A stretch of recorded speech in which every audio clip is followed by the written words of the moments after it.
Bom, então, nessa primeira edição de Mesa Redonda Virtual, nós temos duas profissionais incríveis, que conforme a gente vai ouvindo elas falarem, o coração da gente vai aquecendo, tanto por esses espaços de luta, quanto esses espaços de pensar políticas públicas, pensar educação inclusiva. Então, elas vão trazer um pouquinho para a gente sobre as suas perspectivas, abordando o tema políticas públicas de inclusão. Então, convido vocês, todos vocês que estão nos assistindo, a participarem desse espaço, compartilhando a live com os amigos, fazendo perguntas, expondo suas opiniões. Como eu falei mais cedo, é um espaço para errar. E é um espaço para errar, temos duas profissionais maravilhosas que estão ali para nos instruir, que vão falar, olha, não, é por esse caminho, ou olha, foi por conta disso, disso, disso. Então, estejam super à vontade para ter essa troca de perguntas também. Vou explicar um pouquinho a estrutura da mesa redonda. A discussão acerca do tema será realizada em 2 momentos. Serão cerca de 20 minutos para cada participante. E ao final nós abriremos para as perguntas do público. E a gente vai sentindo como vai essa interação. A live está prevista para encerrar às 21 horas. Então, nesse primeiro momento, iremos discutir sobre as políticas públicas de inclusão, fazendo um parâmetro sobre a política de educação e as reformulações do ano passado, no final de 2020. E, na sequência, iremos falar sobre os marcos legais que garantem a educação inclusiva, a problemática desse decreto do ano passado, 10.502, que foi instituído no atual governo, na perspectiva da pedagoga Lisiane, e a regulamentação do novo Fundeb, como esperança de uma mudança educacional e um princípio de educação para todos. Cumprimento nesse momento a Vanessa Tristão e reforço do quanto estou contente por estarmos compondo a mesa com esse tema tão importante. E passo a palavra para você, Vanessa. Vou desabilitar o meu áudio. Olá, boa noite a Lília, a Lisiane, a todos vocês que estão ouvindo. Na verdade, a gente está aqui para construir juntos, né? Apesar de talvez eu e a Lisiane estarem inseridas nesses contextos de trabalho diretamente com a pessoa com deficiência, a gente está sempre aprendendo. E eu vi você, Lília, você se apresentando, você se descreveu, não é isso? Você descreveu sua roupa e você também, seu cabelo, seus olhos, como foi, é isso? Então, e eu achei muito interessante porque realmente eu nunca tinha visto essa apresentação. E é uma forma de inclusão. Então, eu vou buscar, eu aprendi hoje aqui, eu vou fazer dessa forma também. Então, meu nome é Vanessa, eu sou formada em serviço social. Eu trabalho hoje numa unidade de atendimento especializado para pessoa com deficiência, na APAE. Lá nós atendemos na perspectiva da saúde, da assistência social e da educação. Eu sou loira, cortei o cabelo hoje, tá assim, um cabelo médio, meus olhos são castanhos e eu estou vestindo uma blusa vinho. E muito feliz de estar aqui nesse espaço aprendendo com vocês. Então, como nós temos o tema Políticas Públicas de Inclusão, uma análise sobre a nova política de educação especial, eu vou falar um pouquinho sobre as políticas públicas, né? E a Lisiane depois vai falar mais especificamente sobre a educação. Então, começa para a gente pensar, e hoje quando fala de política pública, existe uma confusão de política com a oferta dos serviços e de direitos, e política mesmo, né? E esse é um momento que está tão inflamado, né, entre direita e esquerda. E aqui, quando a gente fala em política pública, nós estamos falando em serviços públicos, né? A política pública, ela visa materializar os direitos sociais, os direitos que estão previstos no plano legal, o que está na lei, né? Só que para ele se tornar direito, é preciso ter o desenho de uma política pública no papel e depois a sua implementação. Muitas pessoas hoje, ela compra serviços. Quando nós temos um plano de saúde, quando nós temos uma escola privada, nós estamos comprando. Mas como nós vivemos num país extremamente desigual, existem pessoas que contam exclusivamente com os serviços públicos, com as políticas públicas, para que elas consigam ter seus direitos mínimos ali, de sobrevivência, né? Então, o que deve pautar? A formulação de uma política pública, a implementação, a execução daquele serviço. Quando eu vou no pronto-socorro, quando eu vou no CRAS, quando eu interno, o que deve pautar ali? Os direitos, os nossos direitos. Como eu devo ser atendida ali? Né? Então, com todos os princípios de dignidade, de preservação da liberdade, da expressão, né? Então, todos nós temos os direitos à vida, à saúde, à criança, à educação. Acho que o nosso plano maior aqui, constitucional, é a Constituição. Né? Temos aí a Lei de Diretrizes e Bases, que ela é um pouquinho anterior, que ela é de 96, logo depois, por um movimento social, a gente teve aí a Constituição. Da Constituição, para falar especificamente de outros direitos, aí vão surgindo outras leis.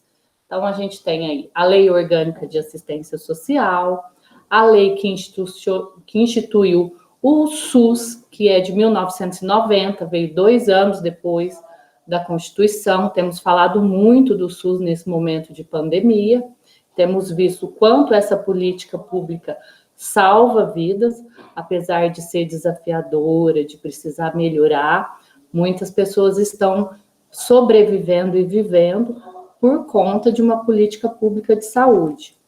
Temos mais recente, né, a política pública da assistência social, que é o SUAS, e temos aí, por fim de tudo, então, olha o processo, Constituição, saúde logo em seguida, depois de quase 15 anos, mais de 15 anos, a gente teve em 2003, e depois a Lei Brasileira de Inclusão de 2016.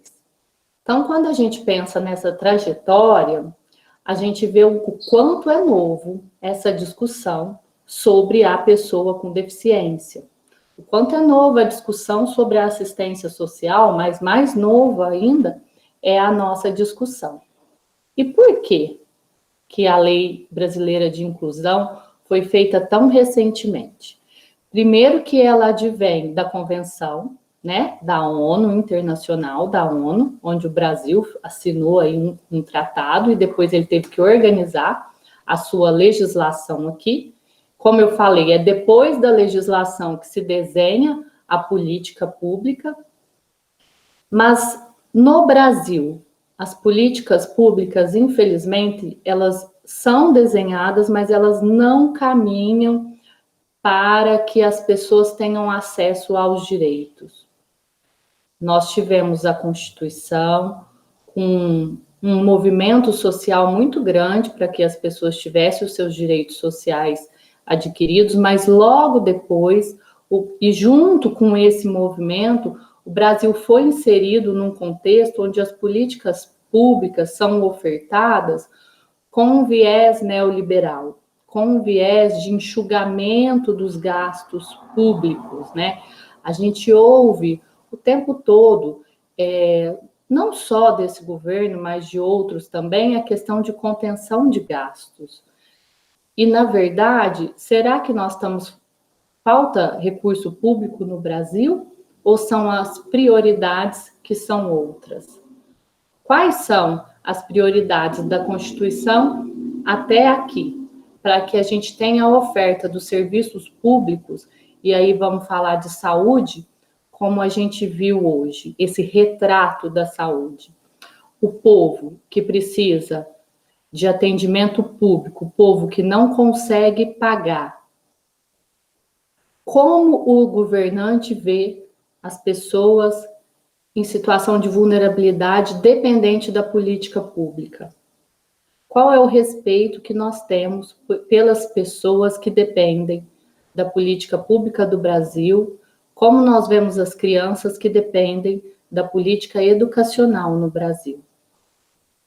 Então, por mais que a gente tenha um arcabouço jurídico e o Brasil, ele tem muitos avanços na nossa Constituição, nós somos modelo no Estatuto da Criança e do Adolescente, mas nós não somos modelos na hora de ofertar os serviços públicos.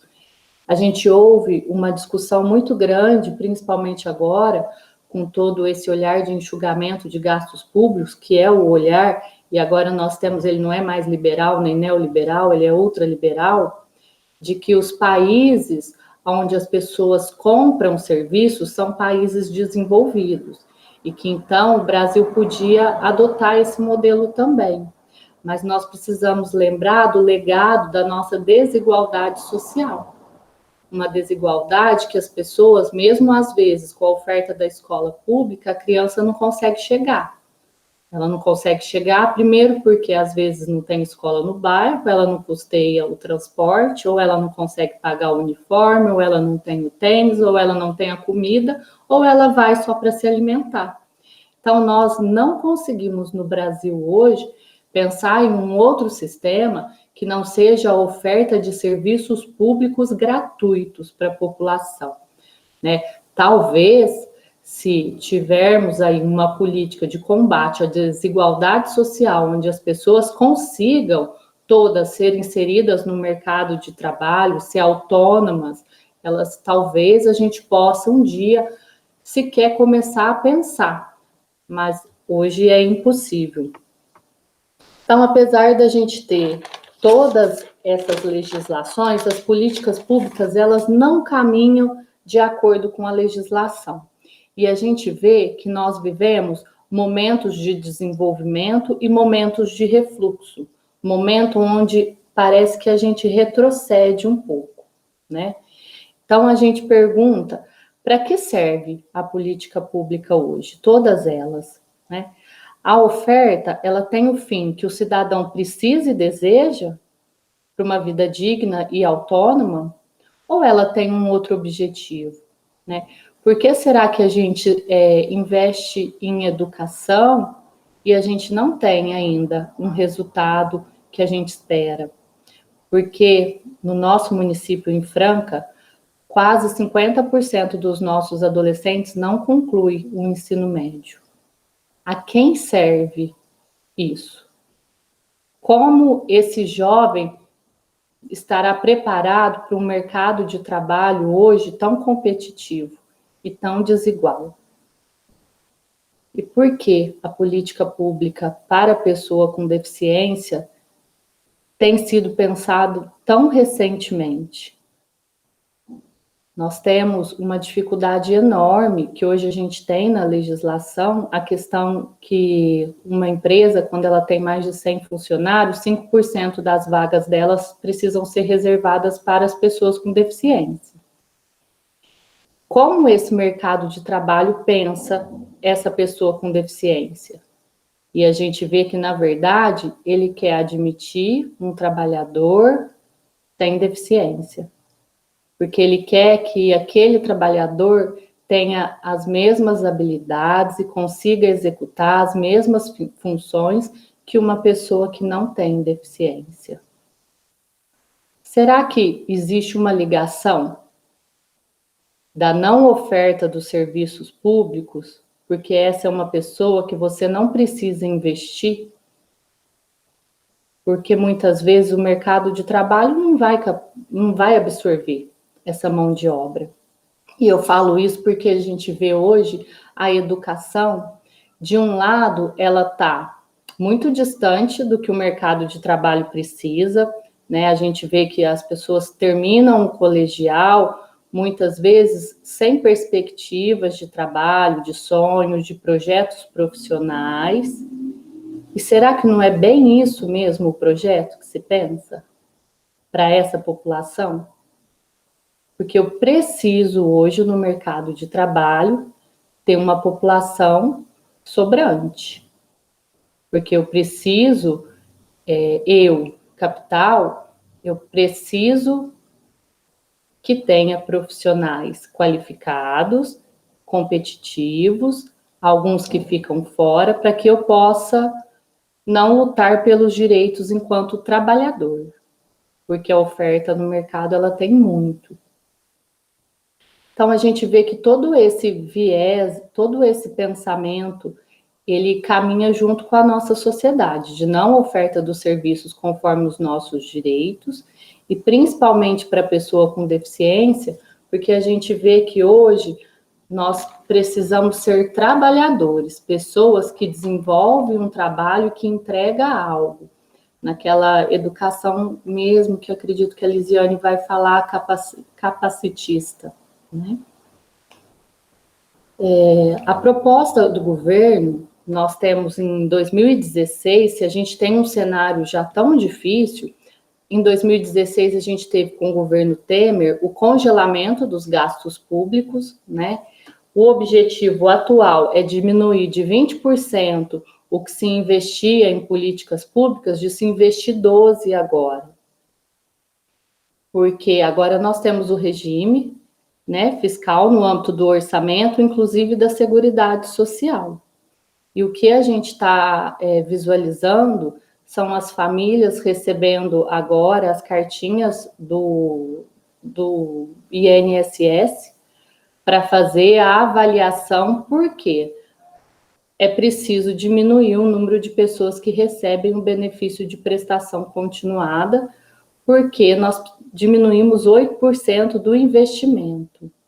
O que significa essa diminuição de 8% do investimento para quem tem nos serviços públicos a única forma de acesso, né?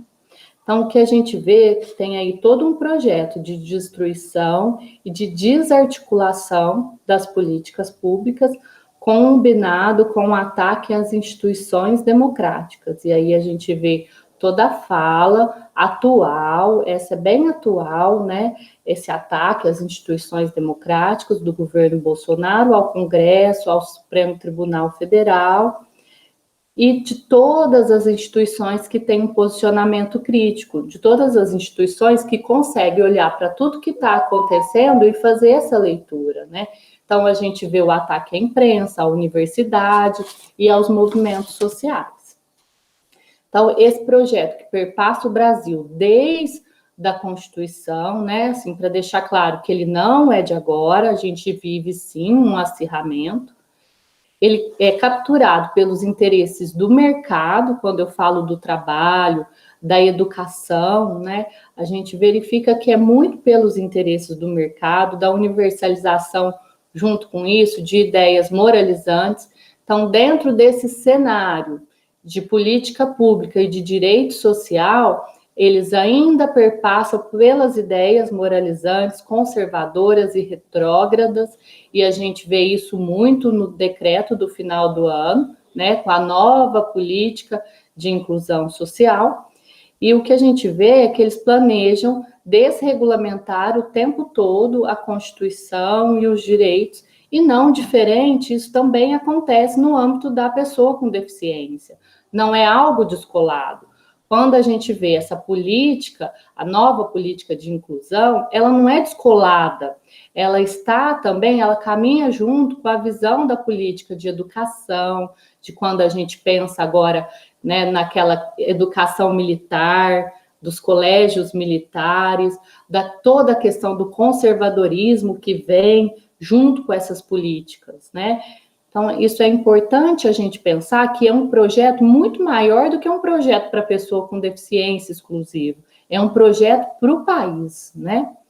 E o ano passado, para a gente pensar um pouquinho mais especificamente, eu não sei se vocês lembram que a gente teve a tramitação de um projeto antigo que fica na Câmara, tanto dos deputados quanto do Senado, por conta da pandemia, para aumentar a renda per capita na hora da avaliação do benefício de prestação continuada para as pessoas com deficiência e idosos para meio salário mínimo, né? Porque até então era 1/4 do salário mínimo, as pessoas maiores de 65 anos que não conseguiam se prover, elas tinham direito, e a pessoa com deficiência. E o Congresso e o Senado votou favorável, o presidente votou, foi votado novamente favorável, mas no finalzinho do ano ele fez uma medida provisória e anulou esse decreto. Então, volta a valer a regra anterior de meio salário mínimo. E aí, mais uma vez, a gente se questiona, quando a gente olha a Lei Brasileira de Inclusão, quando a gente olha o Estatuto do Idoso, a Constituição, quando você vê uma medida provisória dessa de um presidente, qual é o significado que a pessoa pobre, que a pessoa com deficiência tem? Ela é um número, ela é um orçamento. E a gente sempre vê eles batendo na tecla que não tem recurso. Mas hoje, ontem, o que nós vimos? Que na hora de uma votação no Congresso aparece recurso que daria para ampliar o benefício nesse momento de pandemia, recurso que poderia ter o auxílio emergencial esse ano. Então, eu continuo trocando voto. As pessoas a quem eles representam valem o quê? Né? Então, fica para a gente realmente pensar sobre isso. Então, essa é a regra. A gente vê que a regra da Constituição até hoje, ela sempre está com o mercado, com a financiarização, com os mercados transnacionais, com investimento em empresas multinacionais, né, com o perdão de tributos de bancos e de empresas, né, quando isso tudo poderia ser direcionado para um serviço público de qualidade, né, para que todas as pessoas pudessem ter acesso aos seus direitos e para que a gente trabalhasse de uma outra forma e enfrentasse mesmo as desigualdades sociais no nosso país. E aí, quando a gente pensa em desigualdade social, trazendo agora para a discussão da pessoa com deficiência, a gente vê que as famílias que têm uma pessoa com deficiência, em geral, é uma família que tem, às vezes, uma renda menor, porque conforme a necessidade, um familiar não consegue trabalhar pelos cuidados, né? Principalmente quando tem aquela deficiência que deixa, às vezes, que precisa de cuidados diário, que a pessoa é dependente ou semidependente, precisa de auxílio para o banho, né? Então, é uma família que tem uma renda menor e que precisa, muitas vezes, dos serviços públicos. Agora eu vou abrir um pouquinho, rapidamente, sobre outras políticas e a relação dessas políticas com a pessoa com deficiência. A Lília falou no início da dificuldade que as pessoas têm de atravessar a rua, realmente, porque a gente não tem essa acessibilidade arquitetônica no município. E aí eu falo um pouquinho sobre o transporte público, porque onde eu trabalho diariamente, os jovens que andam de transporte público nos reclamam, principalmente aquelas pessoas que andam com cadeira de roda, porque nem todos os ônibus são adaptados. E existe, como eu falei, uma lógica na oferta dos serviços públicos que não se pensa na pessoa com deficiência. Ainda está um serviço bem especializado nas unidades que atende pessoas com deficiência. Por que eu falo isso? Porque muitas vezes aquele trabalhador, o motorista, ele tem um tempo de percurso que ele tem que fazer, que ele tem que chegar e que ele tem que passar nos pontos. E isso não é colocado que ele pode ir nesse percurso parar uma, duas vezes para um cadeirante. Que ele tem que descer, que ele gasta o tempo do cadeirante entrar, às vezes aí vai aí de 8, 10 minutos, e ele atrasa. Então, o próprio percurso, a própria linha, a própria pensar o transporte público não inclui as pessoas com deficiência. Uma outra coisa é na saúde, né? E aí a gente fala também da formação, a questão do transporte público, na formação dos próprios profissionais, né? Não se tem lá como eu vou abordar essa pessoa com deficiência, o que o motorista vai fazer, o que ele precisa de ajudar, o que ele não precisa ajudar, que a pessoa consegue fazer sozinha. Na saúde, a mesma coisa. Alguns exames onde a pessoa com deficiência talvez tenha dificuldade de fazer, que a gente faz, um raio-x, alguma coisa assim, que precisa de sedação, ele simplesmente não acontece no nosso município, né? Isso não é previsto no atendimento, porque o dentista, a saúde odontológica, ela não é em qualquer espaço público, em qualquer unidade básica de saúde. Eu não conheço uma unidade básica de saúde especializada, que tenha cadeira, que tenha um profissional especializado, que consegue atender, porque existem alguns movimentos involuntários que algumas pessoas fazem, né? E ele não consegue porque é um trabalho muito específico. E aí as pessoas, muitas vezes, que não são atendidas numa unidade especializada, ela fica sem esse serviço. E é muito natural ainda esse serviço ser ofertado num hospital e ainda se opta, em 2021, pela extração, às vezes, de todos os dentes, porque eu não consigo ofertar o serviço. Os diagnósticos, né, ainda temos muito para avançar. Acredito que a Lisiane, que é profissional da educação, talvez tenha essa dificuldade. A escola precisa de um diagnóstico para entender, para saber qual é a deficiência, qual é a melhor forma de trabalhar, e as famílias não conseguem. Na questão da deficiência física, no nosso município a gente tem, mas a deficiência intelectual, o serviço público, sem ser, por exemplo, a APAE em Franca não oferece esse serviço de diagnóstico. A APAE, ela faz o diagnóstico para admissão, mas ela não faz um diagnóstico só para a escola, né, porque não é pactuado esse serviço com a unidade. Então, as famílias ficam sem saber por muito tempo o que os filhos, qual é a deficiência, o que aconteceu. Na questão da assistência social, como ela também é recente, a gente teve aí o início de alguns serviços, né? O Centro-Dia da Pessoa com Deficiência, aí esse é específico para atender pessoa com deficiência, não é incluído. Serviço de convivência e fortalecimento de vínculo, que é um serviço ofertado pelo Centro de Referência e Assistência Social, talvez em Franca, ele é ofertado por organizações da sociedade civil, mas ele é da política básica e tem também uma dificuldade muito grande nesse serviço de fazer a inclusão, de atender pessoas com deficiência nos serviços de convivência. Não diferente de todos esses contextos, a gente vê também a educação, né? E que a gente vê que a gente tem uma legislação muito avançada, mas ainda caminhando para essa prática mesmo de inclusão.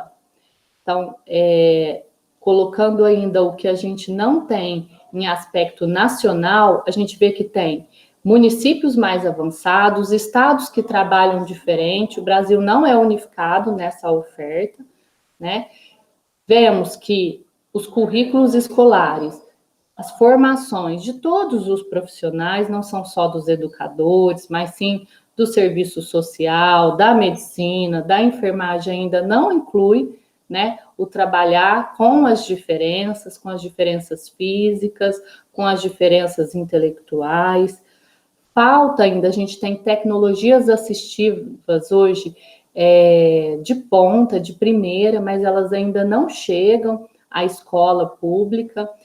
A gente pode pensar que, além dessas tecnologias, elas têm que vir junto com a formação, porque muitas vezes chega a tecnologia e você não sabe o que fazer com esses aparelhos. Isso, no Brasil, não só, ele é um pouco desencontrado, né? Quantas vezes chega algo que a gente não sabe trabalhar com aquilo, que a gente não tem a formação, às vezes não caminha junto. Os planos pedagógicos também, a gente tem, assim, acontece muito na APAE, da criança e do adolescente ir para a rede. Vou falar rapidamente, assim, a APAE, ela começa a atender quando a criança nasce. Nasceu com uma deficiência, com alguns dias ele já pode ir para um serviço de saúde. E aí ele fica lá na estimulação precoce até os 3 anos, fazendo todo o trabalho de fono, de físio. Existe uma avaliação para uma comissão onde a maioria dessas crianças vão para a rede, poucas ficam. Hoje a gente tem conseguido atender crianças que não atendíamos há 10 anos atrás, com um comprometimento físico muito grande. Às vezes crianças que usam oxigênio, que são gastrostomizados, que é aquele que não alimenta via oral, que é na sonda, porque aí precisa de um enfermeiro, de toda uma equipe que a escola regular ainda não tem. Então, tem ficado apenas essas pessoas na educação, dentro das unidades de atendimento especial, porque com a Lei Brasileira de Inclusão, essas crianças foram para a escola regular, que realmente é o lugar delas. E o que a gente vê é que muitas famílias, passado algum tempo, nos procura depois para verificar se essa criança não pode voltar, não pode estudar ali. E realmente ela não pode, porque não é o olhar contrário que a gente tem que ter. Ah, você não está sendo bem atendida lá? Não, então vem aqui que eu vou te atender na unidade especializada. Não, é a escola regular que tem que se adaptar, que tem que se aprimorar para atendê-la. Então, a gente trabalha com essas famílias nessa perspectiva. E aí precisa ser também uma perspectiva de fortalecimento de pais, porque a gente sabe que às vezes não é um pai que precisa. E aí eu acho que a gente pode melhorar esse trabalho, nesse movimento, para que os pais busquem e lutem pela inclusão, pelo que os filhos precisam dentro da rede regular de ensino.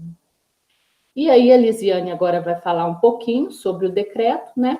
A única coisa que eu queria falar dessa nova política é que ela volta à política de 30 anos atrás, né? Política de antes da Constituição, quando a gente pensava naquelas salas de educação especial. E muitas vezes esse governo ele tem feito nos seus planos, ele coloca ali algum vocabulário de inclusão, e que aí, à primeira vista, para quem nunca viu, parece que é muito legal, porque ele coloca inclusão, diversidade, então ele usa algumas expressões, né, que à primeira vista pode parecer que é muito importante. Então, frente a todas essas perspectivas que a gente vê, eu só queria terminar minha fala falando dos movimentos sociais. O quanto os movimentos sociais e o nosso fortalecimento é importante nesse momento e nesse contexto, porque a gente vê no Brasil que todos os serviços públicos e as políticas públicas, elas só são ofertadas por conta de muita pressão política dos movimentos sociais. A gente viu que isso aconteceu com o próprio auxílio emergencial, né? Inicialmente era 200 e teve toda uma pressão. Então, para que apesar desse cenário ruim, a Lisiane e eu tínhamos conversado um pouquinho antes dessa questão de esperança, a gente precisa realmente, né, manter essa esperança e mais do que isso. As esperanças têm que ser ações, né, e são ações juntas, ações articuladas de quem sabe quais são nossos direitos, de quem conhece a Constituição e de quem luta por direitos sociais, como está no plano legal, né, sem esse viés de mercado.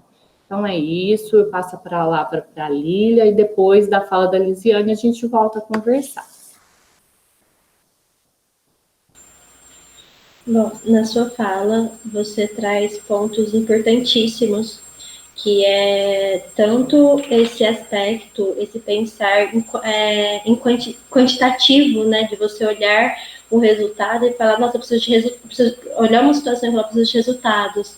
E aí, e mostra também o quanto as nossas políticas e as nossas atuações, as nossas articulações, elas já não caminham, não podem mais caminhar em pensar em algo de igualdade, porque a igualdade não é para todos, assim, algo de a gente pensar equidade, a gente vai pensar que, olha, para aquela mesma função, uma pessoa com deficiência talvez vai precisar dessas e dessas adaptações, mas ele consegue fazer, executar aquela função, vamos pensar no mercado de trabalho.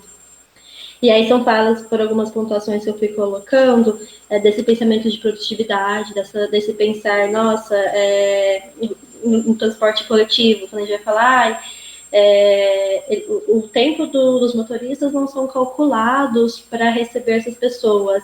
E o quanto isso reforça também o discurso capacitista, porque aí aquela pessoa com deficiência, ele entra como se ele tivesse atrasado o ônibus, quando na verdade esse sistema de produção, esse capitalismo do jeito que a gente vive, essa necessidade de produtividade, de lucro, ele não abraça todos, né? E aí e o quanto esse sistema neoliberal e quanto essa política ela colabora para todas as pressões e todas as condições desiguais e todos os discursos capacitistas que nós escutamos por aí. E para finalizar a minha fala, vamos reforçar o quanto qualquer progresso, ele vem em cima de movimentos sociais. e o quanto isso é importante, o quanto é importante a gente se informar, o quanto é importante a gente se fortalecer, como a Vanessa falou, a articulação de pais, inclusive a PAI, ela surgiu com articulações de pais, né, e muitos outros movimentos sociais também, nos fortalecer. E, Vanessa, agradeço muito a fala, todas as contribuições são extremamente importantes e extremamente necessárias. E para dar continuidade ao diálogo, convido agora a Luzene Fonseca para falar um pouquinho mais sobre as experiências, as perspectivas frente à educação inclusiva. Olá, boa noite a todos, todas e todes. Agradeço o convite da Lília para esse bate-papo. A minha fala, ela costuma ser um pouco mais emocionada da minha parte, não tão fluida, né? Igual a Vanessa fez uma fala, né, super bela, né, super discursiva. Espero que vocês me compreendam nesse sentido. Eu sou uma mulher branca, tenho cabelo e olhos castanhos, o meu cabelo é curto, um pouquinho arrepiado para cima, uso um óculos de armação redonda e transparente, estou com um fone de ouvido preto e uma blusa de alça jeans de cor azul. Então vamos lá, o meu recorte é estritamente educacional, né? Eu sou pedagoga, mestre em educação especial pela USP. A minha área foi conhecer um pouquinho sobre a aplicabilidade da educação especial no atendimento educacional aí em Franca. Então, eu conheço professoras atuantes na perspectiva da educação inclusiva aí do município, que são professoras excepcionais. Aprendi muito com elas na minha dissertação. E sou professora há 10 anos da rede pública da educação básica, né? Então, aqui a minha fala é principalmente não só como alguém que se formou na área de educação, mas alguém com quem atua, né, diretamente com todas as crianças e, inclusive, com as crianças com deficiência, transtornos globais de desenvolvimento e altas habilidades de superdotação na escola pública. Já atuei em vários municípios, já atuei em várias séries, então a minha esperança de que uma educação inclusiva pode se tornar real, né, como conversei antes com a Vanessa, né, o esperançar, segundo Paulo Freire, principalmente porque eu já vi práticas possíveis, né, já vi articulações possíveis, e a gente tem que colocar isso à frente desse desmonte que vem sendo realizado, principalmente no último governo, né, mas principalmente a partir de 2016, né, como a Vanessa mencionou. Então, a gente pensa, né, em falar um monte de coisa e depois, no decorrer do diálogo, a gente muda, mas eu queria começar a minha fala pensando do porquê que hoje a gente está defendendo a educação inclusiva e se colocando contra, né, uma política, um decreto 10.502 de 2020, que foi sancionado pelo governo Bolsonaro, e depois, com muita mobilização social, dos movimentos sociais, da sociedade civil, de organizações, né, ele foi revogado temporariamente, né, porque ele foi revogado em caráter judicial. O STF revogou, entendendo que esse decreto ele fere a questão da igualdade, fere a questão da inclusão e fere a questão do direito à educação das pessoas com deficiência, transtornos globais de desenvolvimento e altas habilidades de superdotação. E por que isso? Porque ele retoma o conceito de escola especial, de classe especial, num contexto de segregação, que é o modelo institucional da década de 60, em que se prevalecia instituições médicas e que muitas vezes eram violentas, abandono e exclusão, né, colocando esses sujeitos como incapazes. Eu deixo aqui a sugestão de um livro que chama Holocausto Brasileiro, é de uma repórter que chama Daniela Arbex. Ela faz uma análise antropológica através de documentos que mostram como as pessoas com deficiência ou pessoas fora da normalidade, daquele contexto, entre aspas, eram hostilizadas, estigmatizadas, violentadas e excluídas num contexto de uma sociedade totalmente desigual. E a partir da década de 90, né, com a redemocratização, tudo isso, e com crescente, né, de mobilizações sociais, com instituições filantrópicas e religiosas, ou mesmo de paz, né, e, enfim, veio à tona a necessidade de se discutir esse tipo de institucionalização, de segregação desses sujeitos, e então nasce, né, na Constituição, o aspecto de garantir a educação para todos, mas para esses sujeitos dentro da modalidade da educação especial. Então, por mais que seja um avanço, porque você considera que esses sujeitos eles têm direito à educação, por ele estar dentro de uma modalidade de ensino, você pressupõe ainda currículos, métodos e processos próprios, ou seja, paralelos à educação geral, né? Então, não deixam de ser uma política que também segrega, né? Que também separa, não articula, não mobiliza a sociedade para a mudança. A partir de 1996, nós temos a maior lei do âmbito educativo, né, que é a Lei de Diretrizes e Bases da Educação, a LDB, e nessa lei há mais um movimento de avanço, né, por mais que a educação especial ainda é tida como modalidade, embora ela ainda é tida como algo que pode ser organizado em paralelo à educação geral, ela também é entendida como transversal, ou seja, ela tem que atender a criança pequena na educação infantil até o adulto no ensino superior. E nesse sentido, ela tem que estar presente na educação básica, e a LDB prevê principalmente o conceito de universalização da educação básica. A gente consegue atingir a universalização do ensino fundamental a partir dos princípios estabelecidos com a LDB, né? Então, esse crescente nasce com essa legislatura. E esses sujeitos com deficiências, crianças, jovens e adultos, começam a ingressar no ambiente regular de ensino. Infelizmente, ainda numa proposta que aí a gente muda a perspectiva, já não é segregacionista, agora ela passa a ser integracionista, ou seja, aquele sujeito está lá, naquela escola. Então, é ele que tem que dar conta de acompanhar, de seguir, de aprender, porque a escola está ali, está dada com aquele método, com aquele modelo, né? Então, a maioria das pessoas com deficiência que tiveram acesso à escola na década de 90 e um pouquinho na década de 2000 são aqueles sujeitos que têm as deficiências mais normativas, novamente, entre aspas, né? Que menos visíveis, menos dificuldades, em que transposições sensoriais da parte dela, né, como o braille ou outra questão, permite com que ela acesse a cultura escolar do jeito que está dada, né, como se ela fosse acessível e plena e maravilhosa para todos. Infelizmente, a gente tem um nível de desigualdade muito grande que, independente da questão da deficiência, a gente sabe que não atinge, né, mas enfim. Então, ou seja, esse sujeito começa a estar na escola, só que não é todo sujeito, é aquele sujeito que dá menos trabalho, aquele sujeito que consegue acompanhar, é o paradigma da integração, né?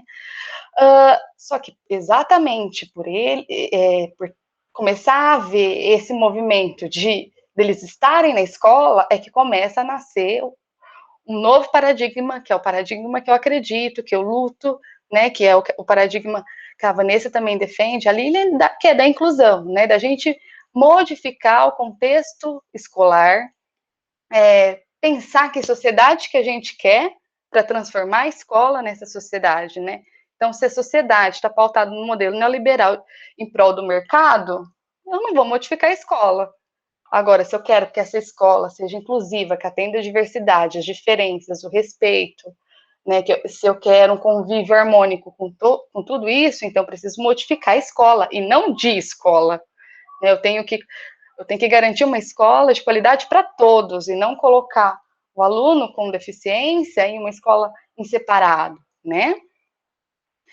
E nisso nasce e se fortalece vários movimentos sociais também. O Mantoan faz uma análise muito interessante, a Teresa Mantoan, e o Mantovani, Maurício Mantovani, de São Paulo, faz uma análise muito interessante, por exemplo, de municípios mais articulados com movimentos sociais, como São Paulo e Campinas, em que você tem uma luta de vários grupos em defesa de uma escola inclusiva. E em um documento, especificamente, só em 2008 que a gente vai ter o Política Nacional de Educação Especial na Perspectiva da Educação Inclusiva.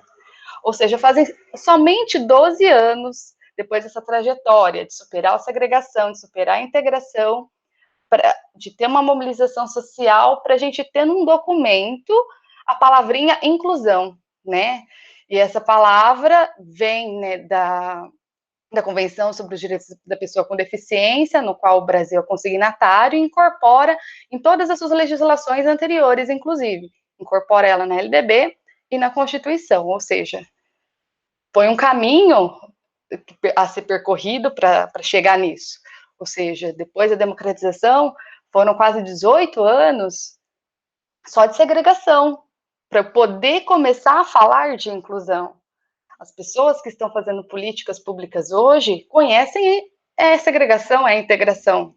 Quantos nós, né, eu tenho 30 anos, na década de 90, eu não me lembro de conviver com nenhuma criança com deficiência, né? A Vanessa traz o reflexo que agora que eles estão conseguindo realmente ver uma amplitude do atendimento das crianças, principalmente com deficiência intelectual, na escola regular, né, e atendendo só alguns casos. Então, isso é muito, muito recente. Temos menos de 12 anos com a palavra inclusão na legislação e buscando isso no âmbito prático. E alguns avanços, né, mais específicos da educação foram construídos ao longo disso. A Libras, que foi reconhecida como uma língua brasileira, o Braille, com uma grafia de direito ao aprendizado, foi feita uma lei de proteção ao autista, e uma política pública que eu acho muito interessante, que foi inclusive a que eu estudei no mestrado, que é o atendimento educacional especializado, que visa apoiar, complementar e suplementar a educação, principalmente com instituições, com grupos, com parceiros, especializados, para a gente conseguir fazer essa transição educativa, né? Só que essas construções, enquanto política pública, elas são, em alguns momentos avançam, né? Em alguns momentos retrocedem. Por mais que a gente tenha previsto o atendimento educacional especializado, todos esses programas em relação a Libras, ao Braille, ao autismo, a gente tem algumas barreiras que a gente não conseguiu passar ainda, né? Porque na legislação ainda se estabelece que a criança, a adolescente, adulto, né, ou pessoa com deficiência, transtornos globais de desenvolvimento, altas habilidades de superdotação, ela tem que estar preferencialmente na rede regular de ensino. Essa palavrinha, quem luta pela inclusão escolar ainda não conseguiu tirar da legislação, né? E é isso que abre brechas para políticas que não valorizam de maneira integral o indivíduo, o sujeito com deficiência na escola regular, né? Então, a gente tem que tentar romper essa barreira, e eu acho que essa barreira a gente consegue romper no ponto de vista prático, né? Que vem sozinho, vem com a minha vontade, vem com a sua, vem com a do outro, não. Ele vem com formação de professores, ele vem com recursos para garantir acessibilidade na escola, ele vem com materiais específicos, vem com uma gestão democrática, então é todo um know-how, né, e toda uma construção de política pública, como a Vanessa mencionou, que precisa estar em articulação com a educação, senão ela não acontece. Parcerias com instituições, com a proposta inclusiva, então são vários indicadores que precisam fazer valer para a gente ter uma educação pública de qualidade. Mas é mais fácil, infelizmente, algumas escolhas políticas dizer, mas inclusão não dá certo. Por que não dá certo? A quem interessa a inclusão não dar certo, né? E aí, como a própria Vanessa mencionou, em 2016, tem a emenda constitucional em que se estabelece o corte de gastos, né, em relação a esses gastos primários, que seria educação, saúde, e como que a gente consegue essa educação inclusiva sem dinheiro, sem formação, sem interesse político? É complicado. E aí, junto com isso, a gente teve a surpresa, né, do ano passado, do decreto 10.502, que retoma o conceito de segregação, que retoma o estabelecimento da escola especial como algo plausível, colocando ainda sobre a responsabilidade e escolha dos pais de optar pelo atendimento. Chega a ser cruel isso, porque o pai está ali querendo o melhor para o filho, né? Aí se ele vai numa escola pública e ele percebe que as pessoas estão inseguras, o que é totalmente razoável, e que aquela escola, de alguma maneira, não vai conseguir atender a necessidade do filho, ela vai ser orientada para uma instituição conveniada, privada, né, que vai receber esse recurso público por ser especializada. Mas, ao mesmo tempo, será que ela é um espaço educacional? Ou ela é um espaço da saúde, da assistência, que fornece todos esses aspectos de direito dele, que precisa, e, ao mesmo tempo, ele vai ficar sem o recurso educacional também. Então, assim, uma problemática quando você não considera a educação pública como a principal, né, enquanto educação como um direito desse sujeito. Mas aí, como mencionei, esse decreto ele foi revogado em caráter provisório, graças à mobilização social, e ela ainda pode ser aprovada, né, porque ela foi aprovada em caráter direto pelo Conselho Nacional da Pessoa com Direito das Pessoas com Deficiência, que tem um apoio muito forte da comunidade surda. E aí, cabe um parênteses, porque quando a gente fala da pessoa com deficiência, né, a gente tem que lembrar de várias deficiências, e dentro de cada deficiência tem várias especificidades.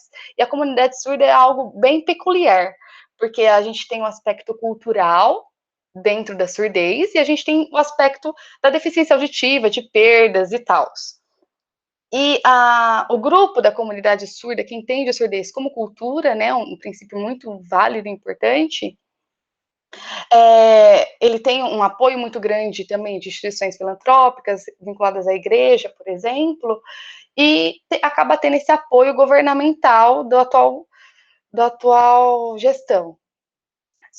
Só que só ela não é educação especial. A educação especial é esse grupo, é o grupo das pessoas com deficiência visual, é o grupo das pessoas com deficiência física, é o grupo deficiência múltipla, é o grupo do transtorno global de desenvolvimento, é o grupo de altas habilidades de superdotação. Ou seja, quando a gente fala em educação inclusiva, tem que atender a todos.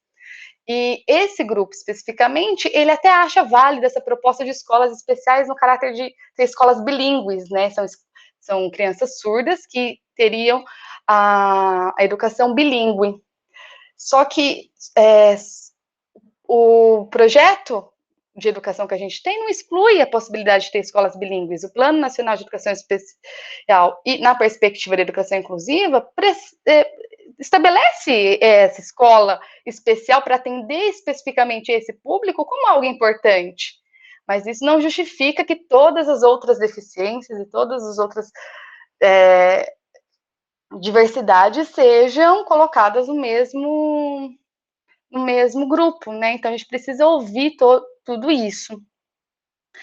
E só para finalizar, né? Como a gente conseguiu essa revogação do decreto, a gente ainda vai ter que continuar lutando, mas a gente teve um fôlego com a aprovação do novo Fundeb. Por quê? Porque quando a gente fala de recursos, o Fundeb é o principal recurso para a promoção da educação no Brasil. É um fundo federal que vem a partir de alguns impostos específicos, ou seja, um repasse federal para os municípios, para os estados, e isso atende principalmente os municípios mais pobres. E dentro desse fundo, a gente conseguiu, quando eu falo a gente, né, o grupo de mobilização social e as articulações desses grupos diretamente, inclusive no Congresso, né? Eles conseguiram a aprovação do custo aluno qualidade, ou seja, o que é isso? A gente vai ter um mínimo que estabelece um valor mínimo X para garantir o que se determina como qualidade para um aluno, né? Então, essa qualidade implica construção de biblioteca, implica rampa, implica ter um intérprete, implica ter a máquina Braille para quando um aluno aparecer, implica ter a formação continuada para o professor, tudo isso tem que entrar na conta do X aluno, né? Então, assim, isso é muito, eu fico até arrepiada, porque isso é muito importante, isso é uma luta que a gente vem colocando há muito tempo, porque é colocar a educação pública como referência e colocar como disputa junto com as instituições privadas, né? O que a instituição privada tem e que a nossa escola pública não tem? A gente vai transformar ela com esse recurso, né? E o interessante é que o aluno com deficiência, ele entra nesse cálculo 2 vezes. Então, cada matrícula de criança com deficiência, eu tenho vezes 2 esse cálculo. Ou seja, é dinheiro... eu que estou em escola pública, que tiro do meu bolso para garantir muita coisa, é dinheiro pra caramba entrando na escola, né? Então, assim... E tem como esse governo falar, não, agora não quero? Não, porque isso virou um benefício permanente, né? O Fundeb agora é um benefício, um repasse permanente. Mesmo com esse corte de gastos, o aumento previsto, o dinheiro do custo aluno, tudo isso vai ter que ser garantido e repassado para os municípios e para os estados. Então, assim, eu espero que quando eu me aposentar, eu esteja vendo essas escolas equipadas, com profissionais capacitados, com uma gestão democrática, com articulações com instituições especializadas numa proposta inclusiva, com dinheiro público na escola pública e que a gente realmente tenha essa transformação social, porque a gente precisa pensar em transformação de sociedade, né? Então, pensar em mudança na educação é mudar a sociedade, que a gente supere toda essa perspectiva neoliberal e entenda que os direitos sociais, eles são fundamentais para a vida humana. Nós vivemos em comunidade, a gente não vive para o mercado é só uma ilusão que a gente imagina ali que tem bigodinho que distribui dinheiro. Não, quem produz dinheiro, né, somos nós somos a força de trabalho. Eu sonho com uma escola em que a gente faça audiodescrição assim naturalmente, não só para o aluno com deficiência visual, mas para ajudando nas habilidades conceituais e imaginativas das crianças, que a gente tenha a Libras como segunda língua e não o inglês, que a gente tenha o domínio da tecnologia assistiva, né? Nesse momento de pandemia a gente viu como a tecnologia é fundamental e ela ajuda e é tão potente para os alunos com deficiência intelectual, com alguma paralisia, né? E é isso, em prol de uma defesa de uma escola pública de qualidade e inclusiva, que Esperançar do Paulo Freire nos mobilize para que esse Fundeb vá para frente, que essas políticas não segregacionistas, né, como a do ano passado, não vigorem, que a gente continue nossa luta um pouco mais tranquila. Eu agradeço mais uma vez, desculpe, às vezes, o passado tempo e a emoção em algumas coisas. E muito obrigada. Então é isso, meninas. Muita, muita, muita gratidão. Fica aí. Estou super à disposição para conversar posteriormente. Se precisar de qualquer coisa, estou à disposição. Ok? Obrigada, boa noite. Boa noite.